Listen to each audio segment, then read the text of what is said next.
Alors, on va parler d'ambition aujourd'hui. Mon ambition personnelle, c'est simplement que vous ne regardiez pas vos téléphones pendant les 10 prochaines minutes. Parce que je vais vous parler de comparaison européenne des approches de planification de la formation médicale. Cette étude que j'ai effectuée en 2024-2025 a été commandée par l'ONDPS simplement à cause du contexte français. Cette étude n'existe pas par ailleurs. On n'a pas fait de recyclage ni de mise à jour de rapport. L'ONDPS s'est demandé, en fait, est-ce qu'il existe des équivalents de l'ONDPS dans d'autres pays en Europe? Et si oui, est-ce qu'ils font des recommandations? Est-ce qu'ils émettent des objectifs? Et s'ils émettent des objectifs, est-ce qu'ils se basent sur des projections démographiques? Est-ce qu'ils concertent avec les régions ou d'autres acteurs? Et ensuite, est-ce que ces recommandations ou ces objectifs sont écoutés? Si les décisions sont prises, quelles décisions sont prises? Et alors pour aujourd'hui, j'ai 4 messages tirés de cette étude. La première, c'est que la France n'a pas une densité médicale très inférieure à la moyenne de l'Union européenne, comme beaucoup de personnes le pensent. Le deuxième message que j'ai, c'est que la France n'a pas de réservoir de médecins non spécialisés, qui ne sont pas des internes, et j'inclus dans les spécialités la médecine générale. Et si à ce stade de la présentation, vous ne comprenez pas, c'est normal, ça veut dire que vous êtes français. Et puis ensuite, j'ai 2 messages sur les objectifs en entrée de formation et les objectifs en entrée de spécialisation. Donc pour la France, l'internat. Premier message pour les entrées en formation, c'est qu'entre 2020 et 2025, les objectifs et les estimations de besoins d'entrée en formation étaient inférieurs à 1,7 places pour 10 000 habitants, hors annonce politique. Et le message sur les capacités de formation en spécialisation, donc les places d'internat, c'est que les pays comparateurs s'orientent vers un renforcement plus important des places de spécialisation pour différentes raisons qu'on va regarder ensemble. Et je m'aperçois que j'ai oublié de vous dire que nous avons comparé 6 pays, la France avec l'Angleterre, l'Allemagne, la Belgique, le Danemark et les Pays-Bas. Alors, pourquoi ces pays-là? Alors, la Belgique et les Pays-Bas, c'est simple, c'est parce qu'ils sont les meilleurs élèves sur ce sujet-là. Ils travaillent depuis les années 2000 sur ce sujet avec des projections démographiques les plus poussées. Pourquoi l'Angleterre et l'Allemagne? Parce que ce sont des pays comparateurs habituels. L'Angleterre avait une unité qui s'occupait équivalente à l'ONDPS jusqu'à récemment. Et puis, il avait publié un plan avec des objectifs en 2023. L'Allemagne n'a pas d'équivalent de l'ONDPS, mais comme c'est un comparateur habituel, on l'a inclus dans cette étude. Je voulais mentionner que nous avons exclu l'Italie suite à des discussions avec des chercheurs qui, en fait, ont permis de réaliser que s'ils ont bien une approche de planification, elle n'est pas du tout transparente. Et pour vous dire à quel point elle n'est pas transparente, c'est que si vous, là, vous étiez italien et pas français, vous n'auriez jamais eu des slides les slides que vous venez de voir de Pierre Claveloux avec les projections démographiques, simplement parce qu'ils ne publient même pas leurs projections démographiques. Alors, premier message. Pourquoi est-ce que la France, en fait, n'a pas une densité médicale qui est très inférieure à la plupart des pays de l'Union européenne? Simplement parce que pendant des années, la France a sous-estimé, ou en tout cas la densité médicale de la France a été sous-estimée par rapport à tous les autres pays de l'Union européenne et de l'OCDE. L'OCDE regroupant les pays les plus développés au monde. Pourquoi? Parce qu'en France, un étudiant en médecine devient médecin à la fin de l'internat, alors que dans tous les autres pays de l'Union européenne et de l'OCDE, l'étudiant en médecine devient médecin, et pas médecin sous supervision, mais médecin autonome inscrit à l'ordre des médecins, à la fin du 2e cycle, après les 6 années d'études et avant l'internat. Ce qui fait que quand on regarde les densités médicales, le positionnement de la France varie énormément, que l'on inclut ou pas les internes. Et évidemment, la densité médicale qui est correcte pour les comparaisons internationales, c'est la densité française qui inclut les internes. Et vous pouvez le voir là, au moment où on corrige et on inclut les internes, vous voyez qu'en fait la France a une densité qui est proche de la moyenne de l'Union européenne. Par ailleurs, je glisse au passage que vous devriez ignorer les chiffres pour la Grèce et le Portugal, qui sont les deux pays les plus à gauche sur ce graphique, simplement parce que ces densités médicales incluent les retraités. Mais bizarrement, les pays n'arrivent pas à retirer les retraités. Autre chose qui fait que la France est particulière, la première singularité qu'on vient de voir, c'est le fait que les étudiants en médecine deviennent médecins à la fin de l'internat. La France a une deuxième singularité qui est peut-être, pour certains, qui peut être vue comme une force. Dans les autres pays et dans les pays comparateurs de cette étude, la réussite du deuxième cycle ne conduit pas automatiquement à un internat. En fait, dans les autres pays, il y a des étudiants qui deviennent médecins parce qu'ils réussissent leur diplôme de deuxième cycle, mais qui n'ont pas d'internat. Ils se retrouvent sans spécialisation, sauf qu'ils sont médecins, donc ils peuvent pratiquer. Et en pratique, ils travaillent. Alors, comment est-ce que ça arrive ? Eh bien, ça arrive pour deux raisons. En fait, vous avez les décideurs des capacités de formation à l'entrée de formation, le premier cycle. Et vous avez les décideurs des capacités de formation de la spécialisation, donc les capacités les places d'internat. Eh bien, il faut qu'il y ait il peut ne pas avoir de mécanisme de coordination entre ces deux décideurs-là. Et s'il n'y a pas de mécanisme de coordination, à ce moment-là, il peut y avoir un écart et un manque d'alignement entre les places.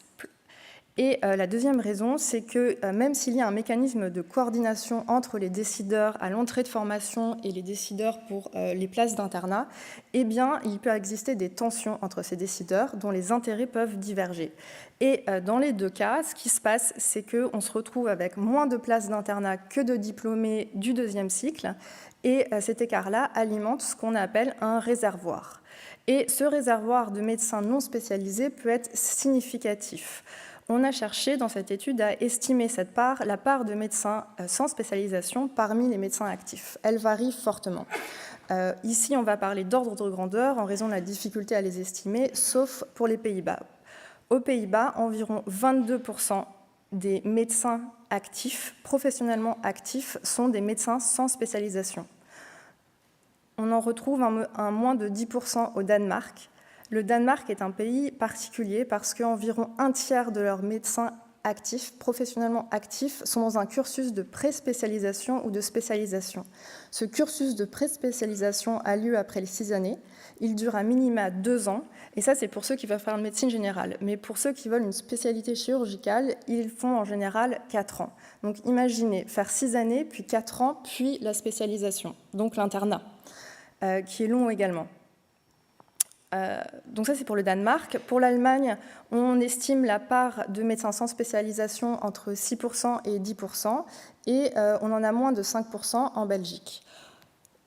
Où travaillent ces médecins non spécialisés ? Ça, c'est la question qu'on s'est posée. Et en fait, on a regardé, et on les retrouve généralement dans des postes temporaires à l'hôpital ou dans d'autres structures de soins. Vous pouvez être certain que ces jeunes médecins ne sont pas ravis de ces situations, où ils ont des postes qui durent parfois juste 4 mois, 6 mois. Donc la France a une singularité, c'est qu'il n'y a pas de réservoir de médecins non spécialisés. Le système de planification actuel permet un alignement des décisions de l'entrée en premier cycle à la fin des études. Maintenant, on va parler des objectifs. On a essayé de regarder, on a pris la France et les pays comparateurs, et on a regardé les objectifs, donc le nombre de places qu'il devrait y avoir en entrée de formation sur la base des recommandations des équivalents de l'ONDPS dans les autres pays. Et entre 2020 et 2025, les objectifs et estimations de besoins d'entrée en formation étaient inférieurs à 1,7 places pour 10 000 habitants, hors annonce politique. Alors, ce que vous voyez sur ce graphique, la France est en rouge, les Pays-Bas, donc je vous rappelle, les Pays-Bas est un des 2 pays qui ont une très bonne instance de planification. L'Allemagne, avec une estimation des besoins de formation qui a été effectuée par un organisme de recherche public allemand, et l'Angleterre en violet. Donc ce que vous voyez, en fait, c'était qu'entre 2021 et 2025, la France avait, sans le savoir à l'époque, cette étude n'existait pas, sans le savoir, la France avait des objectifs qui étaient dans la fourchette des pays comparateurs. Maintenant, si on regarde le futur, si on se tourne vers l'avenir, on voit qu'on a de l'information pour 2 pays, l'Allemagne et l'Angleterre. Pour l'Allemagne, ces estimations-là sont plutôt stables. Si vous regardez, en fait, ces estimations-là suggèrent un taux de 1,7 places pour 10 000 habitants jusqu'en 2030, puis une diminution des capacités de formation. Je reviendrai potentiellement plus tard s'il y a des questions sur l'Allemagne, sur ces chiffres qui, en partie, sous-estiment le flux de médecins formés à l'étranger. Et puis, donc, on a l'Angleterre qu'on voit. Et l'Angleterre a une ligne qui est en tirée. Pourquoi ? Parce qu'en fait, ce plan qui a été annoncé en 2023 a été remis en cause par le gouvernement actuel, notamment à la suite d'un rapport publié par l'équivalent de la Cour des comptes anglaise, qui a énormément critiqué les projections démographiques, qui en fait n'étaient pas suffisamment transparents et surtout qui n'étaient pas reproductibles. Ce rapport a vraiment décrédibilisé le travail de cette unité de planification, malheureusement. Et vous voyez qu'en fait, dans la réalité, les taux ne vont pas changer, les taux d'entrée de formation n'ont pas changé et ne vont pas changer en Angleterre. Maintenant, si on se tourne sur les objectifs d'entrée en spécialisation, donc les places d'internat. Ce qu'on voit, c'est que les pays comparateurs s'orientent vers un renforcement plus important des places de spécialisation pour différentes raisons. Et on va regarder pays par pays pour que ce soit clair. Donc sur ce graphique, vous avez les places d'internat pour 10 000 habitants avec, pour la France, des prévisions pour la période après 2026. Donc vous avez en bleu foncé les Pays-Bas et le Danemark et en bleu clair le Danemark qui sont à peu près à 2 places d'internat pour 10 000 habitants. Ce sont des taux plus élevés qu'en France. Vous le voyez, la France est en rouge. Pourquoi ? Eh bien parce que les Pays-Bas ont souhaité maintenir les mêmes capacités de formation en entrée de formation, donc ils ne prennent pas plus de nouveaux étudiants, mais par contre ils veulent absolument que leurs étudiants, leurs nouveaux médecins se spécialisent. En fait, qu'est-ce qu'ils veulent ? Ils veulent réduire ce réservoir de médecins sans spécialité qui est à 22% aujourd'hui. Et qu'est-ce qui se passe en Danemark ? Eh bien, au Danemark, l'autorité de santé danoise souhaite que davantage de médecins se spécialisent en médecine générale. Ils ont donc ouvert plus de places. Et dans un contexte où, je vous le rappelle, il y a autour de 40% de leurs médecins actifs, et c'est beaucoup, 40%, qui sont soit pas spécialisés et qui travaillent, soit qui sont en pré-spécialisation, soit en cours de spécialisation, donc en internat. Alors maintenant, on peut s'intéresser à la Belgique, qui est en orange, et qui a, pour l'horizon 2030, à peu près un taux à 1,7 places d'internat pour 10 000 habitants. Alors la Belgique, vous le voyez, c'est un des 2 pays qui est un bon élève quand il s'agit des approches de planification. Vous voyez, ce pays donc, est à 1,7. Il va augmenter ses capacités de places d'internat pour l'horizon 2030. Pourquoi ? Notamment parce qu'il y a une décision qui a été prise de prendre en compte la volonté des nouvelles générations de médecins de travailler moins. Et ils sont partis de l'hypothèse que les nouveaux médecins et les médecins actuels souhaiteraient, jusqu'à un certain âge, souhaiteraient travailler 20% de moins. D'où cette augmentation. Et si vous regardez la France, donc la France sera à un taux de 1,6 places pour 10 000 habitants, un taux finalement qui est relativement proche de celui de la Belgique. Sur ce, j'espère que vous avez trouvé cette présentation intéressante. Je vous remercie.